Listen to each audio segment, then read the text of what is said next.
Thank you for joining the ECB In Focus webinar series. Today, our speaker is Nick Bloom, who is a professor of economics at Stanford University. His research focuses on working from home, management practices, and economic uncertainty.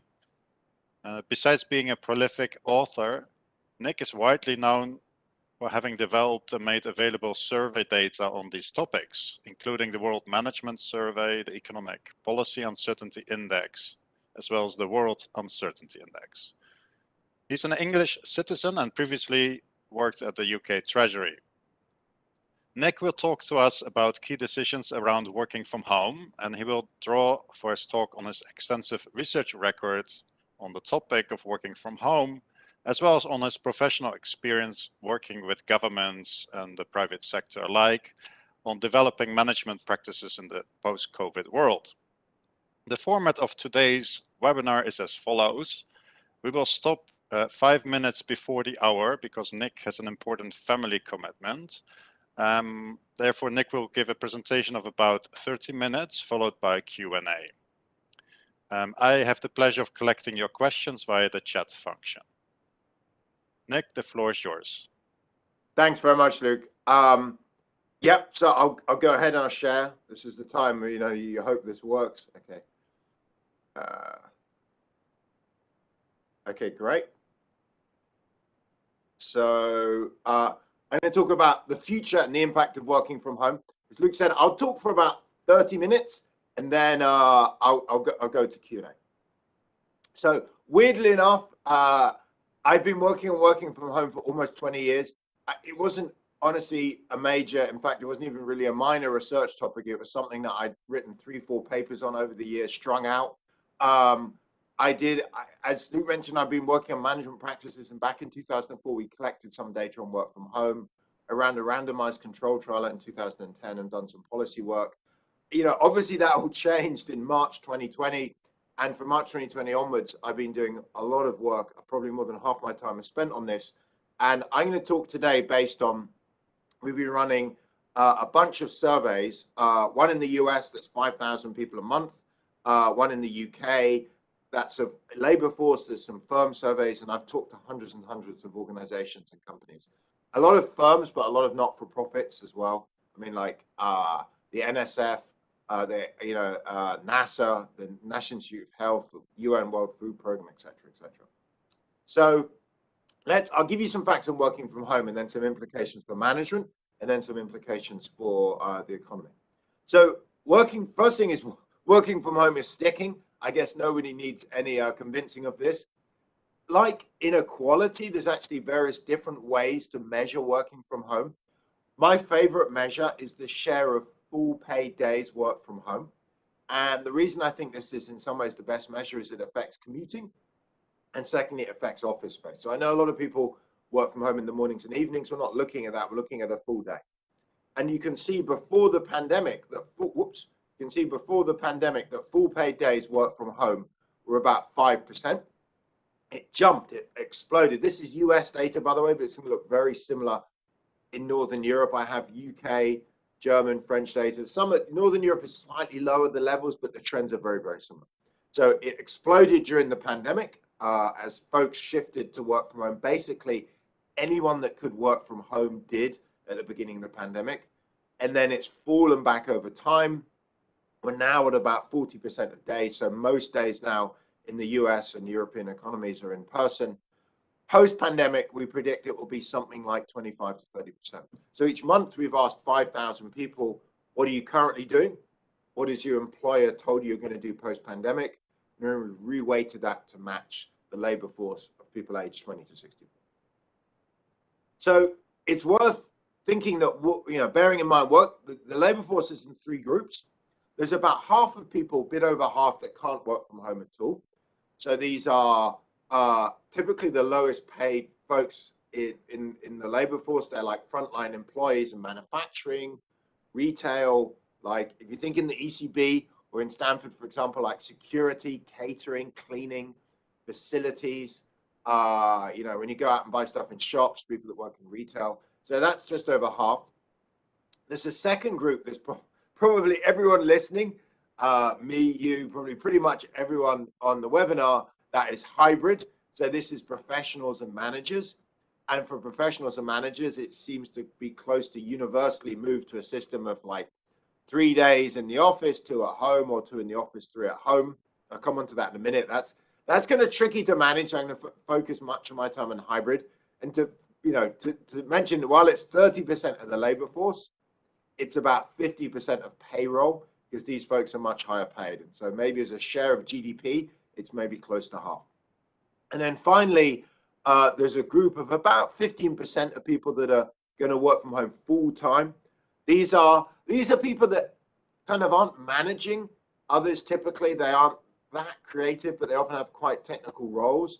So IT support, payroll, some HR folks, some high-end coders. You've probably noticed Airbnb has sent its entire firm home. Quora sent everyone home. Upwork. There's a bunch of tech firms, but mostly this isn't kind of high-end coders. This is mostly people doing, say, payroll or call centers or things like that. So why is hybrid for folks like us, managers, professionals, become so dominant? Well, hybrid, in theory, if it's well organized, now come on to this, is seen as combining the best benefits of home and the office. So I use the example of Apple's plan, and happy to come back this in the Q&A, because Apple's plan seemed like the great plan in 2021. This year in 2022, it's not so clear, but anyway. So Apple's plan is you work from home Wednesday, Friday, you come into the office Monday, Tuesday, Thursday.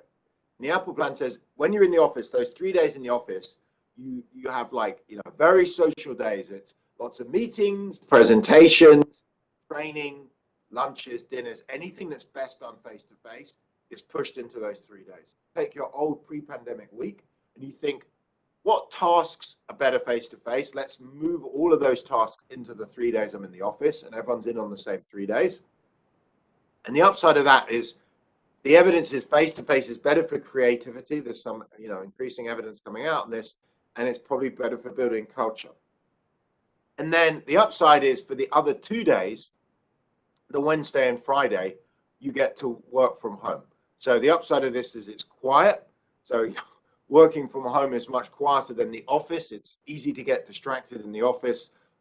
Typically, studies have shown people are 4 or 5% more efficient when they work from home. And secondly, most importantly, it saves on commute. And on the commute, here's some data on it. So the average person in Northern Europe and in the US saves about 70 minutes a day when they work from home. So we typically commute about 35 minutes each way. And the question is, where does that go? Well, as an employer, about 40% of it, which is 30 minutes, goes into extra work. So this is the reason why employers really like it.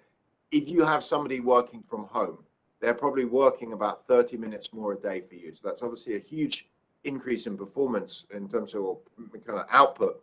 But employees like it because the rest of the time, the majority, the remaining 60% they get. So you get more leisure, more activities, more childcare, more time to do chores. So maybe not surprisingly, given that work from home on those 2 days allows you to work more quietly, saves on time, allows you to work more minutes, people report small positive productivity impacts of work from home. I wouldn't say these numbers are huge, but they're certainly not negative. So the big fear pre-pandemic is you'd allow people to work from home and they'd shirk off, they'd not work, they'd fall asleep. There's a joke about the 3 big enemies of work from home as the bed, the television, and the fridge, and the fear is people will just not work. That turns out that's just not true. In fact, as we know from the macro data and from firm level data, performance has actually been pretty good post-pandemic. And this is survey data. I have some randomized control data. I'm not going to overload you with data, but the summary is productivity is probably slightly up for people when they're working from home. So that's one big benefit. And in fact, it's been increasing over time. So here's numbers showing estimated productivity going back to the beginning of the pandemic, and it's rising. And the reason it's rising is initially in March 2020, we struggled to think about how to make work from home work. We're thrown at home, people don't have equipment, we don't have processes and systems. As time's gone on, we've got better and better at working from home. And so, this productivity impact is positive and it appears to be rising.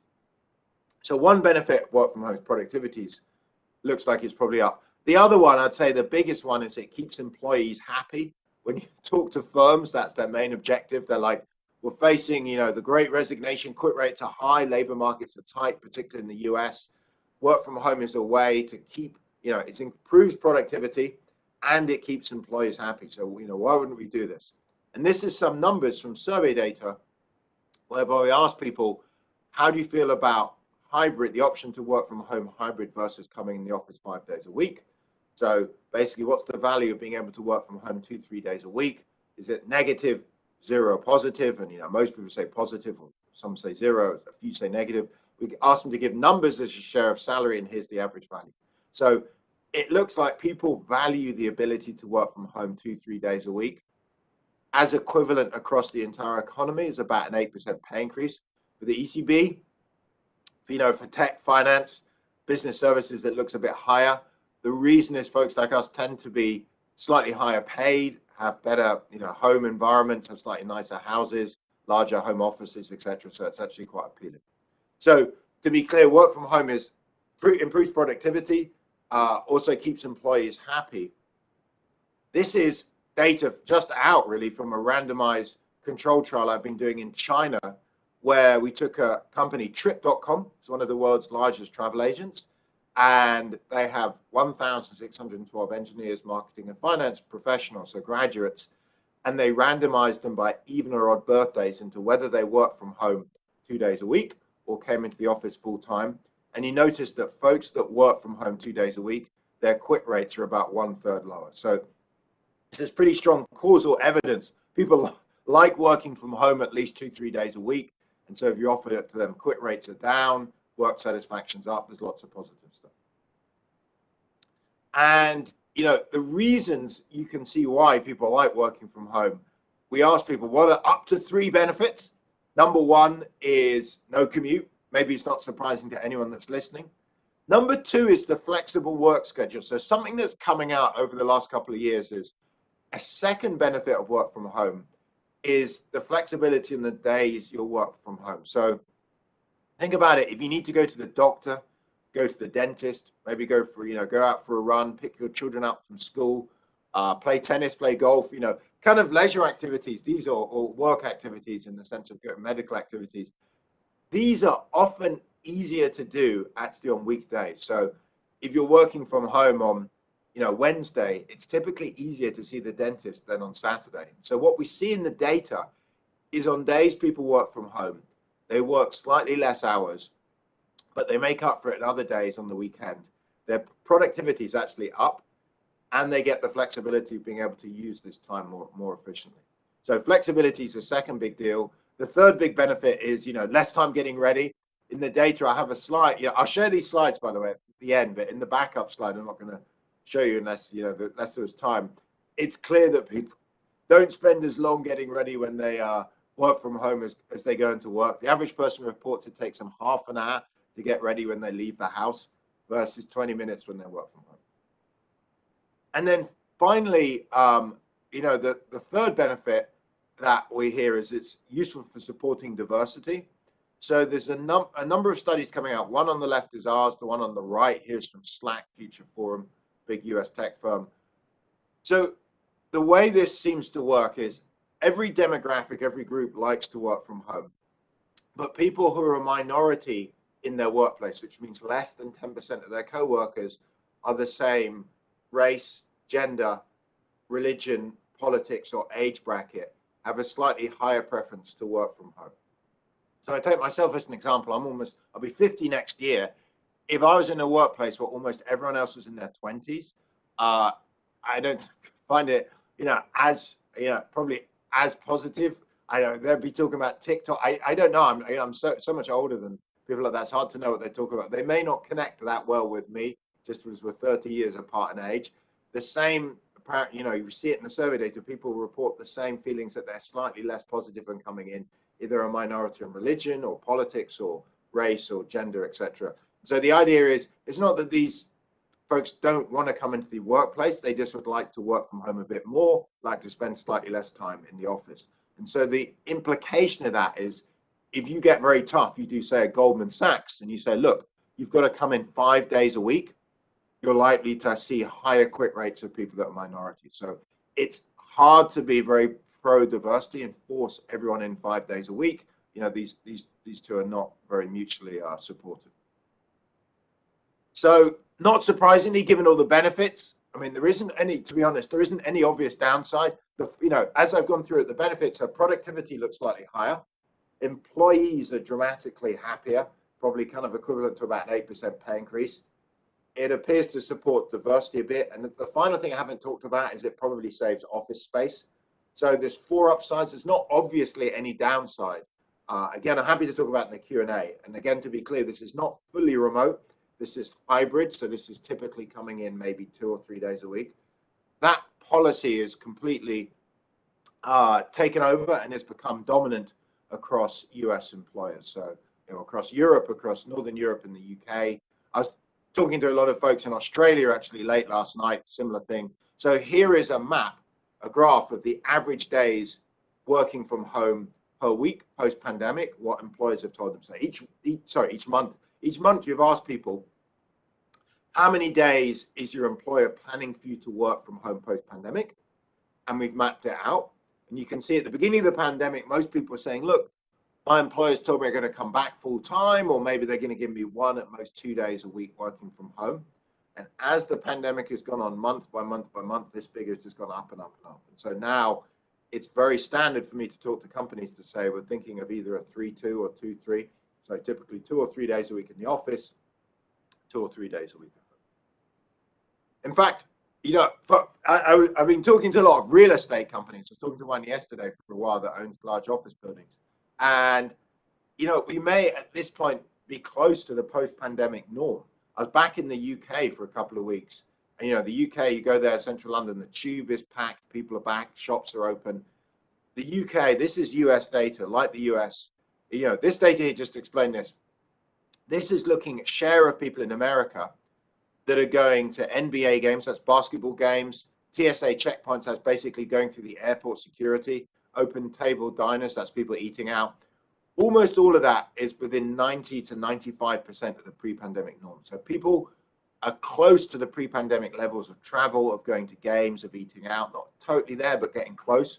You look down here and you can see in terms of office use, Castle Barometer, they use swipe cards. And they tell you how much people are swiping in and out of offices. You notice that office use is only 40%. So it looks like we're probably going to asymptote out at about 50% of office use, with the concept that people are going to be coming in 2-3 days a week, while at the same time getting to probably 100% of pre-pandemic level. So the big challenge of working from home, the big challenge of working from home is that how do you choose how many days and which day? So, you know, by this point, you know, certainly summer 2022, I'm talking to hundreds of firms. They're saying, look, we're on board with hybrid. The question is how to organize it. Whoops. So the hard thing to deal with is this figure. This is like the nightmare figure for managers. So you ask people, would you like to choose your own work from home days? And 70% of people say yes. I mean, who wouldn't? Who wouldn't like to choose, you know, week by week, which days they come in? Very appealing. You know, it gives you flexibility. If there's something going on at home or you have an issue with your spouse, you know, he or she's working on different days, you can flex around it.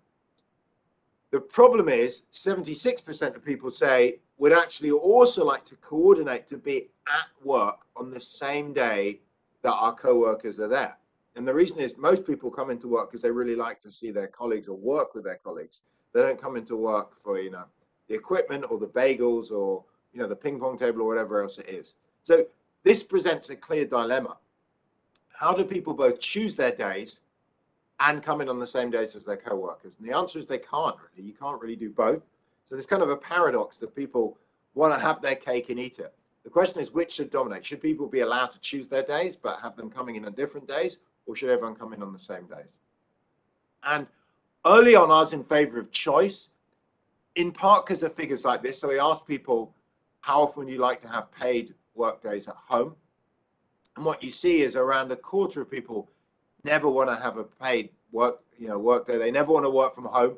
23%, they're young singles or older empty nesters. they get lonely, they get isolated, they want to come in full time. At the other extreme, there's 32% of people that love working from home. They tend to be, middle-aged folks with young kids in a house. They're like, I like working from home. I see my spouse, my kids, my friends. I actually never want to come back into the office again, or hardly ever. And then the rest of people, about half of people, which probably include me or somewhere in between, I kind of like going to the office. I like seeing my colleagues, but I also like having 2-3 days a week at home. So given this variation, you'd think, why not let people choose? There's an incredible spread.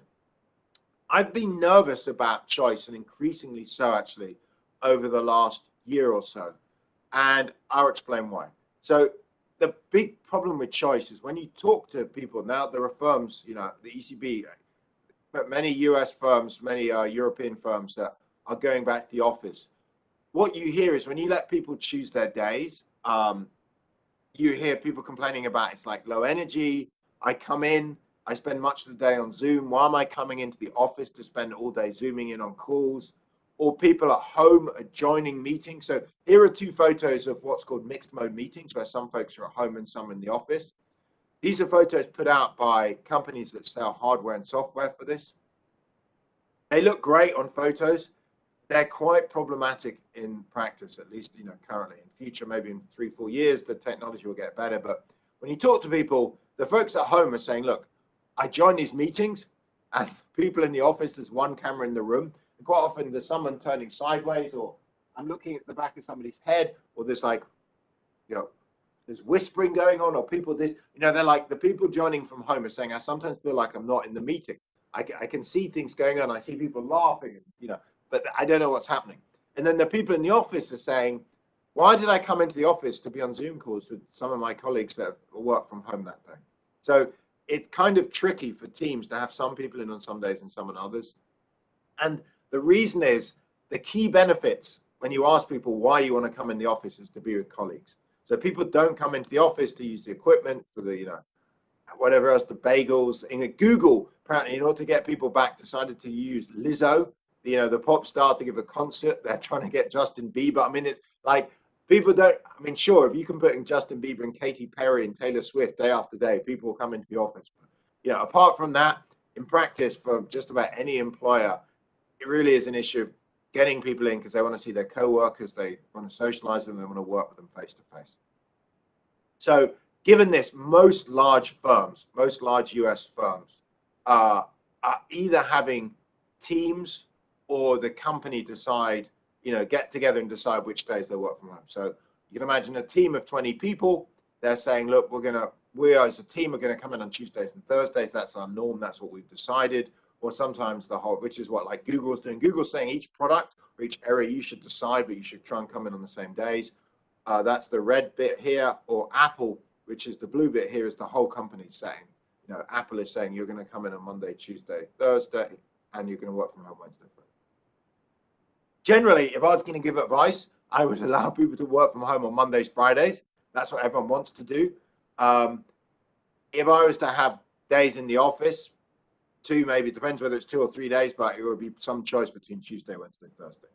So as broad advice, I would generally, at least for the next 6 months, I mean, things are going to change. This is enormously uncertain. Things are changing at high speed, but at least for the rest of this year, a kind of simple plan might be to get teams to come in on the same 2 or 3 days every week. That's kind of what academics do. We come in for seminars and teaching days, and everyone in the the labor group or the macro group comes in on the same days because that's when the bag lunches and seminars are. So we come in on the same 2 or 3 days each week. So everyone's there.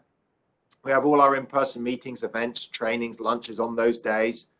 Everything that can be done remotely, individual work or cross-office things or Zooming or anything we try and do on the 2 or 3 home days a week. And then for people that are new hires, potentially have an extra day in the office. Long ago, I worked in McKinsey. We had a setup for the first year. Our intake, there's 20 people in my intake. We used to come in on Fridays, Friday mornings, would have like just our group would have trainings. So it's kind of about promoting hybrid, but being deliberate about it, deliberately saying, look, we want to come in on the same days. We're going to structure it to achieve that. So I'm going to go through quickly some implications for the office and for cities. This is slightly more economics and real estate. Then I'll stop and take questions. So first, on size. So you might think offices are going to shrink dramatically. You know, is the ECB going to get rid of half of that tower, sublease it? The answer, I don't know actually. I shouldn't talk about the ECB, but I'll talk about firms in general. So on the left is US data, on the right is UK data. Firms are not planning to cut office space that much. So we've surveyed 450 firms in the US, around 3,000 in the UK. The US is with the Atlanta Fed, the UK is joint with the Bank of England. So these are big surveys. And firms are planning to cut space a bit, but not, you know, nowhere near the 40-50% footfall reduction we're seeing. So to be clear, the typical office is going 2-3-3-2 hybrid. So it's about 50% of the time people are now going to be working from home versus, you know, 5-10% pre-pandemic. So there's a huge reduction in footfall, probably 40%, but the cut in space is 5%, way less. So then the question is why? And there are three reasons when you talk to companies. One is that they say it's hard on scheduling. Like, you know, if we're going to come in on the same days, Tuesdays, Thursdays, Tuesday, Wednesday, Thursdays, we can't cut space. You can't sublease an office on Monday, Friday. And in fact, no one really wants offices on Friday, much like you can't sublease offices on Saturdays and Sundays. So it turns out to get people in on the same days, or even if you let individuals choose, they tend to choose to come in the middle of the week. It's actually very hard to reduce space through scheduling. Secondly, firms saying, look, it's complex. It's like hard enough managing hybrid. But companies are saying this is so complicated. Like we have home days and office days and different HRs. It's just saying I can't deal with that and dealing with space. So let's get people back to the office. Let's get that up and running. And maybe 2023, we'll think about space. And then finally, there are continuing real fears over density. So people are not comfortable, you know, some people certainly are not as comfortable as were pre-pandemic density. So we've been asking this question on the top left. Be interesting for everyone to think what they would answer. So the question is, once the COVID-19 pandemic has ended, which of the following would best fit your views on social distancing? And it goes from complete return to pre-COVID activities all the way down to no return to pre-COVID activities at all. I would continue to social distance. You notice at the top right, almost a half of people are complete return. That'd probably be me. You know, 30% are substantial. I don't know, some of you complete and substantial. Then there's partial, and there's 12%, 13% that are no return. It turns out that group of people that are no return or partial return is pretty large and pretty stable. They're 10 to 15% that no return have been stable for the last 2 years.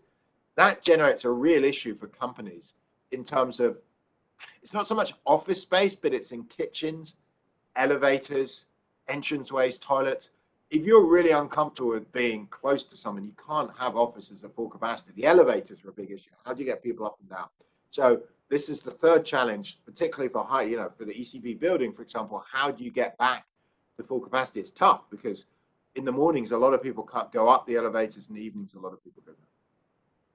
I think longer run, this may change. So this is, you know, a slide on directed technical change, basically. So on the left is we've been scraping new patent applications from the US Patent and Trademark Office. So each week they put out a couple of thousand new patent applications, and we scrape the text to see the share of them that mention remote work, working from home, telework, etc. You see, before the pandemic, it's about 0.5%. Once the pandemic started, it starts rising and rising and rising. So, you know, not surprising. This is like economics 101.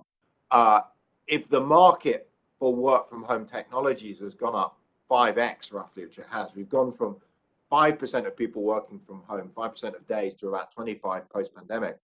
Companies are just pouring much more money in terms of R&D into better hardware and software. So, well, you know, I've been working from home for 20 years.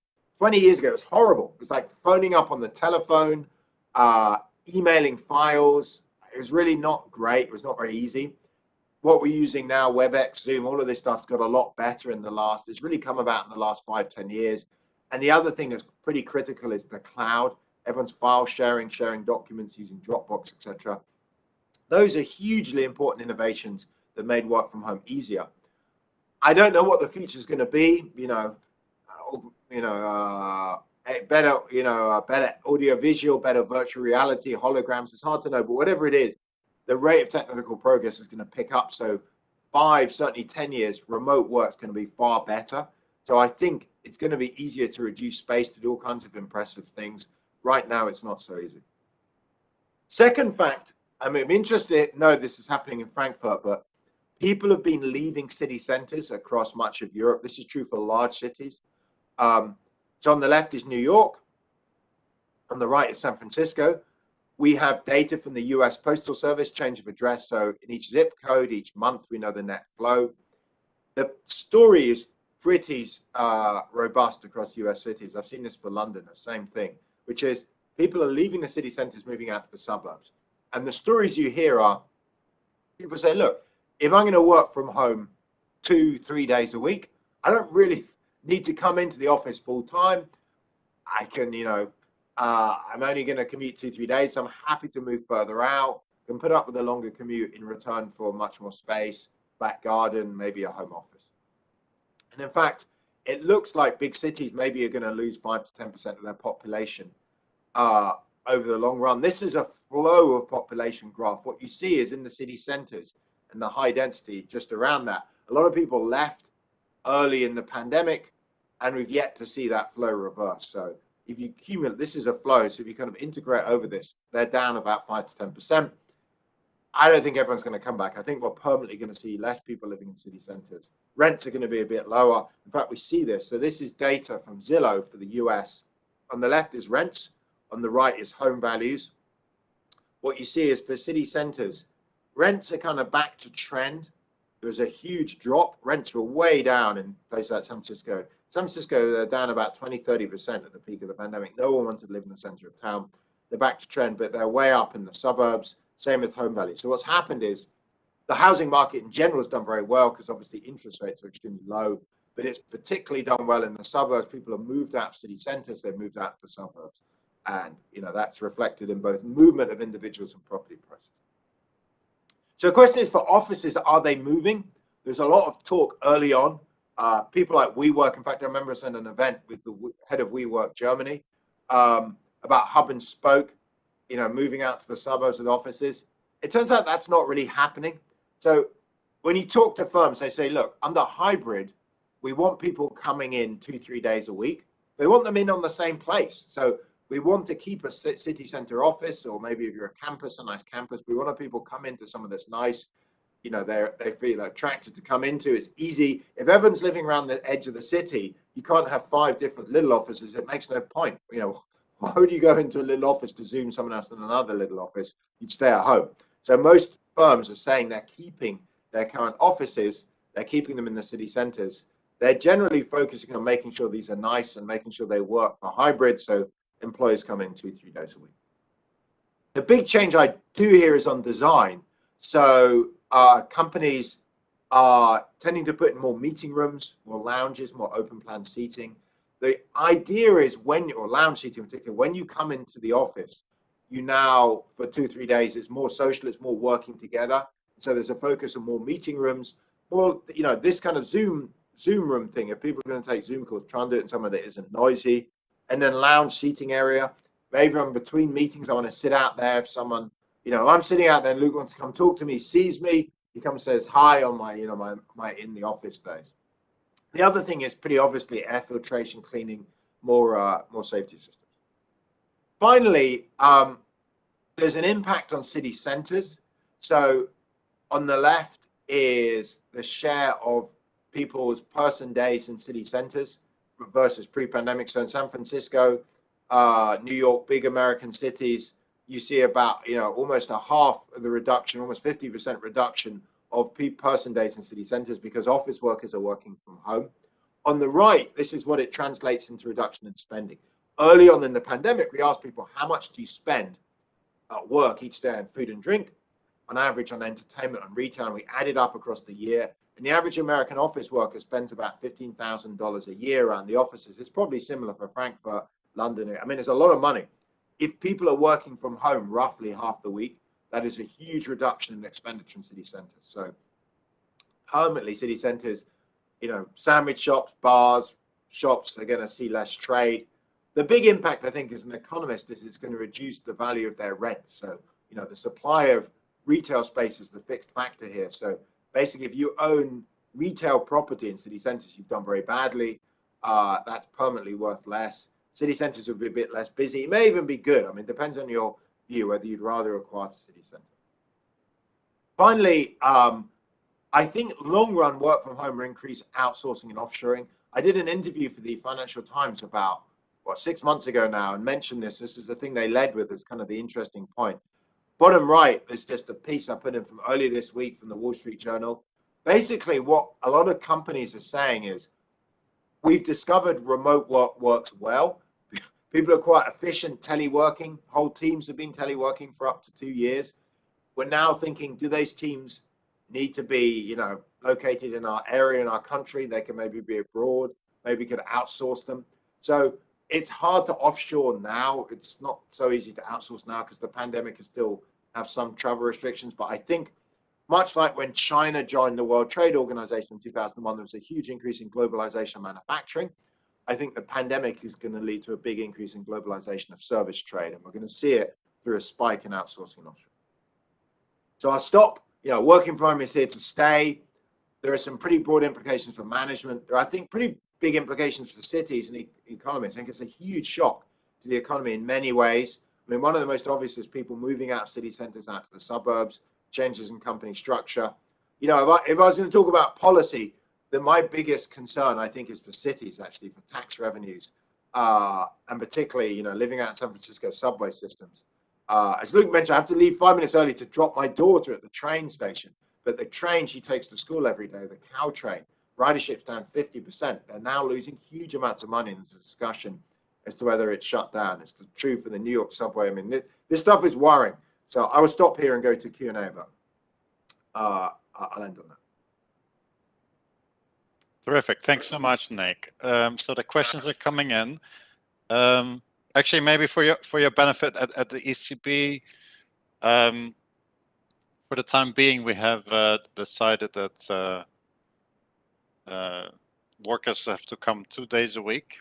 So not 3, not 5. It's 2 days a week, but it's flexible. So it's completely flexible. It's up to the employees, up to staff. And one consideration at the ECB is that indeed also a large fraction of employees is still very concerned about COVID. You also spoke about that, and indeed getting this to work in a way that everyone respecting the 2 meter distance and everyone at the same time in the building is more than a nightmare, even if it was desired by staff. So that's sort of the background. So one question related to this is about monthly versus weekly cycles. So the question is, what about having a coordinated on-site days 1 week per month and free choice on-site days the remaining 3 weeks? So sort of now you were arguing for fixed days, but at the ECB we have this flexible days. What are the sort of the pros and cons on how to organize that? Great. So I don't want to take too strong a line because, to be honest, everyone's very uncertain. I think the next 6 months is going to be a lot of experimentation. There are at least 2 other versions, by the way. So you can have 1 week a month. Mostly that's not been that popular. And the reason is it's kind of hard to schedule with kids and childcare and with spouses. It's not impossible, but it's you could do that. You could have 1 week of nightmare commuting in if you live 2 hours away. Generally, when I talk to companies, they say, look, most employees don't want it because their spouse is often, they're kind of coordinating on childcare. The other issue is typically activities that are face-to-face often can't wait up to 3 weeks. So the reason it generally has been seen as you try and have maybe 2 days a week in person is you only want to come in when it makes sense. There's no point coming in just to be on Zoom or do email all day. That's obviously pointless. So the only reason to come in for 2 days a week is for face-to-face events, big meetings, presentations, trainings. That stuff can wait. It's typically not urgent. It doesn't need to be that day. But often, you don't probably want to wait up to 3 weeks. So that's the reason generally that, 1 week a month hasn't been the dominant strategy. The reason, I should say, for firms that are fully remote, If you look at companies like Airbnb, Quora, Upwork, Automatic, I've spoken to all of these companies, and they all say, look, even though we're fully remote, we still have people meet up typically once every other month for like a week. So it's hard to find companies that are fully remote. They never meet each other in person. And I've spoken to the CEOs. Like I spoke to Adam D'Angelo, who's the founder and CEO of Quora. He said people need personal connection. You want to, I mean, it doesn't need to be every day. And in their case, they decided to go fully remote during the pandemic, but they're still going to come in once every other month. In terms of choice versus norms, I don't know how it operates in the ground. I suspect if you have teams that work together, they probably decide to come in on the same days. The ECB, it sounds like it's not mandating choice, not mandating certain days. For example, for economists, if you're in the macro group, you're likely, in Stanford, because the macro seminars on Monday and the labor seminars on Wednesday, we naturally come in on the same day. So, there's a choice about how heavy-handed and how much you norm it.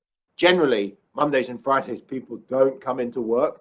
So it means that you naturally, if you're coming in 2 days a week, you're pretty likely to overlap on Tuesdays, Thursdays, Wednesdays, etc. But yeah, coming in 2 days a week is very standard. I'd say that is certainly in the public sector is pretty much the norm now as well. Yeah. Thanks, Nick. So the two questions on all the survey data that you presented, which I understand are from different countries, even though most of the charts you presented were, I guess, US and UK. But so one question is about how stable people's preferences are over time. So in this micro data, do you see some effect there? For instance, the first day after long absence may be perceived as better than the average day in the long run. And the other question is,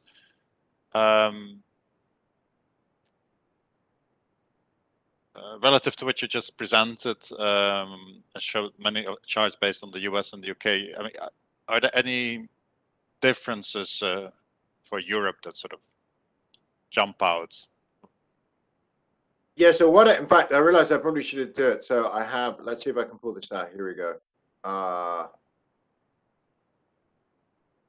So I can quickly screen share actually let's see, here we go. I have some, you can see this. So this is data we've been collecting it across. This is only a few slides, but this is data for the group, including Mateus, who's at the EFO. So across countries. So it's a global panel. The reason I didn't go through this, I probably should have included it, but there's only 2 waves right now. We're running it. We had one in July 2021 and one in February. We're going to do one later this year. The basic message from this data is working from home is a global phenomenon. So I've focused a lot on the US, Germany. Germany's here, looks pretty similar. Northern Europe looks pretty similar. Asia's a bit lower. There's some, actually had a discussion with Google China earlier in the week. Asia's slightly low, but not massively. If you look at people's desires, in America, people want to work from home 2 days a week. In Germany, it's 1.6. These things aren't completely comparable. There, I would say it's very similar. I mean, I wouldn't read too much into the differences. The stylized factors across every country looks like these are OECD countries, but work from home is here. It's here to stay. People want to work from home. Employers are planning, but less than people want. Perceptions have improved. Everyone's dramatically more positive. They feel they're more productive. So here are productivity numbers. They're all positive. And they're surprised by how good it is. So I'll stop sharing now, but I don't think anything I've said, I know I've focused on the US, but the results seem very similar for Germany. Work from home is here to stay. People like it. Employers like it. I mean, if there's one positive thing from the pandemic, one silver lining in what's been a horrible 2 years, I think it's been our realization that work from home is a good thing and that we should be doing it, 2, 3, 4 days a week. Thanks, Nick. That's clear. So, and on the sort of time dimension, when you look at sort of the different installments of your survey, do you see some shift in preferences? Yeah, so you're a bit. There's 2 shifts. One is what people like. So we ask individuals what you would like, and then we ask them what your employer has given you.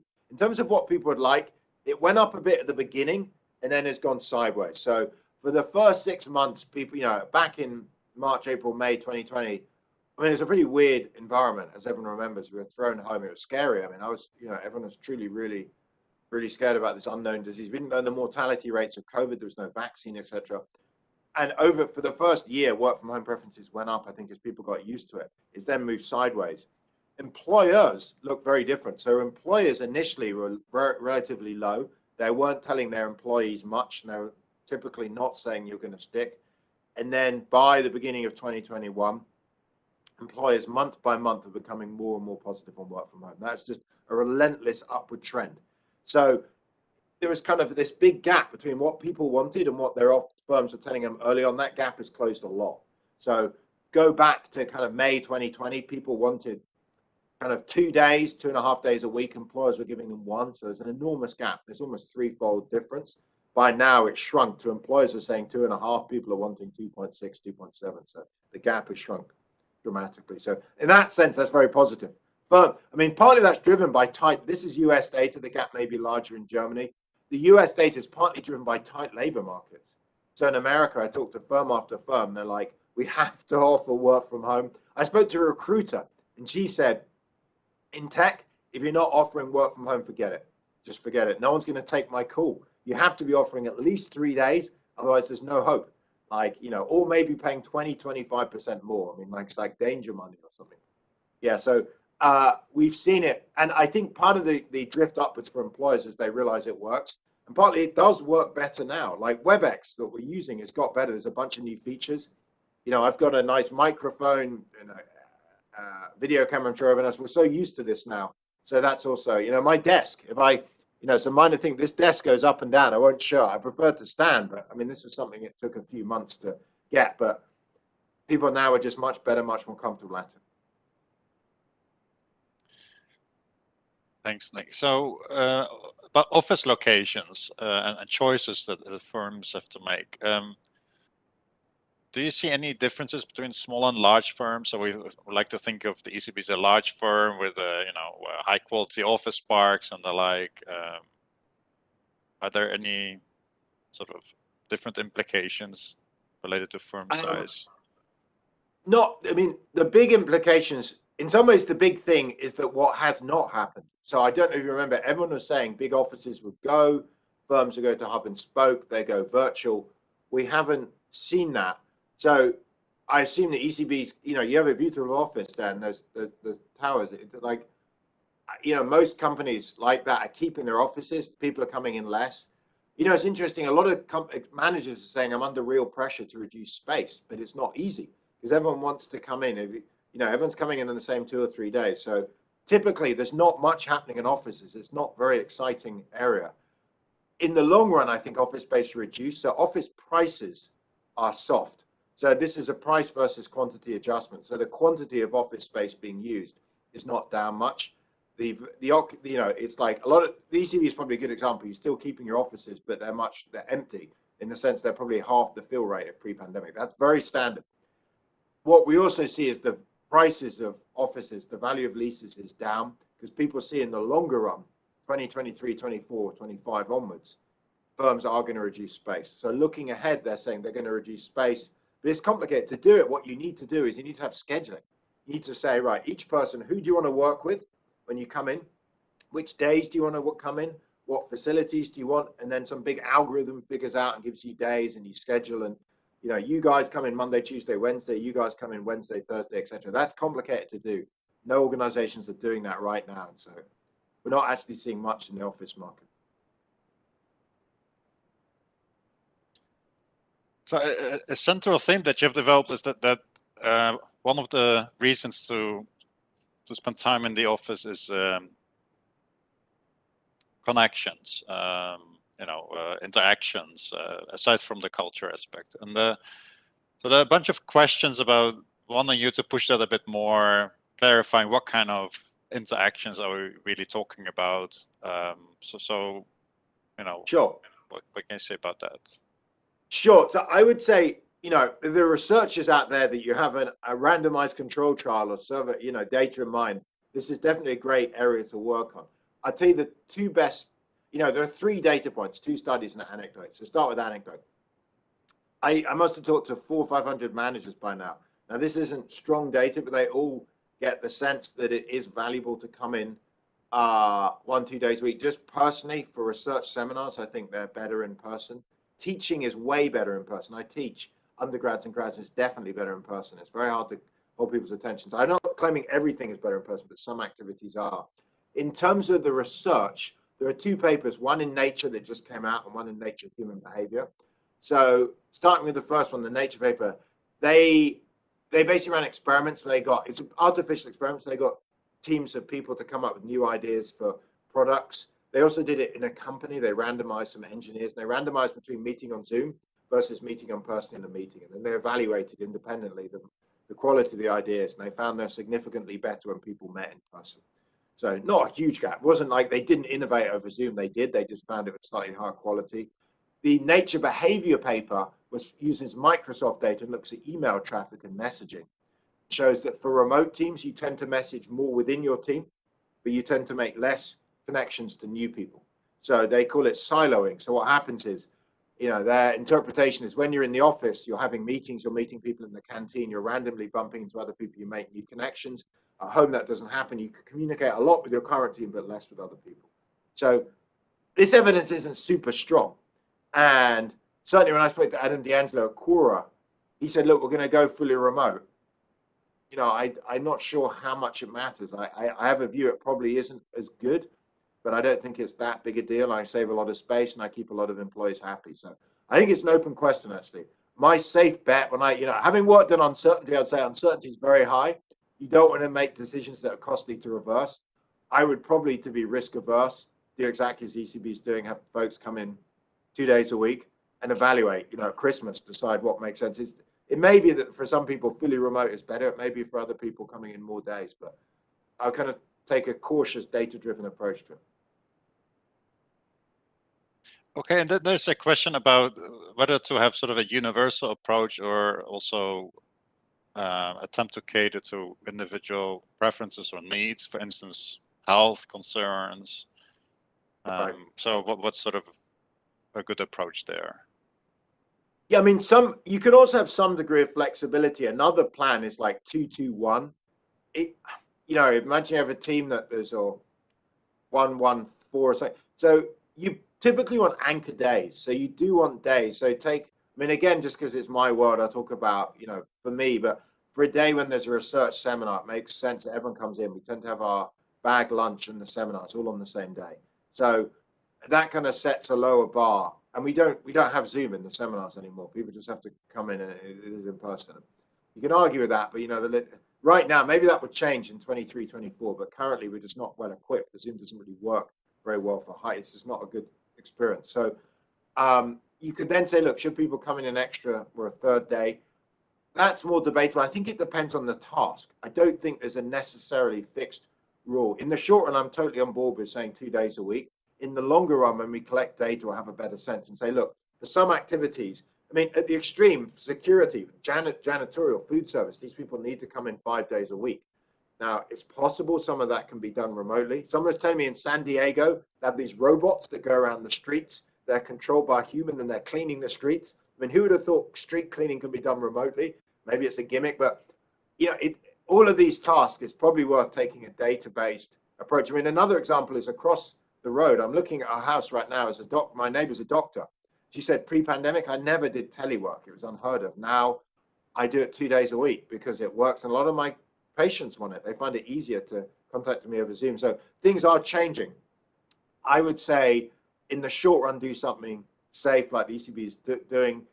Christmas, spring next year, reassess, collect data, survey people. The other thing, as I mentioned, technology is changing a lot. So the technology of 2022 is a lot worse than it's going to be in 24, 25. And so, 2-3 years for sure, we're going to, certainly 5-10 years, it's going to be way better. Like Star Wars holograms. It sounds like ridiculous in movies, but this is going to be here in 5 to 10 years. That a lot of companies are working on that very real time.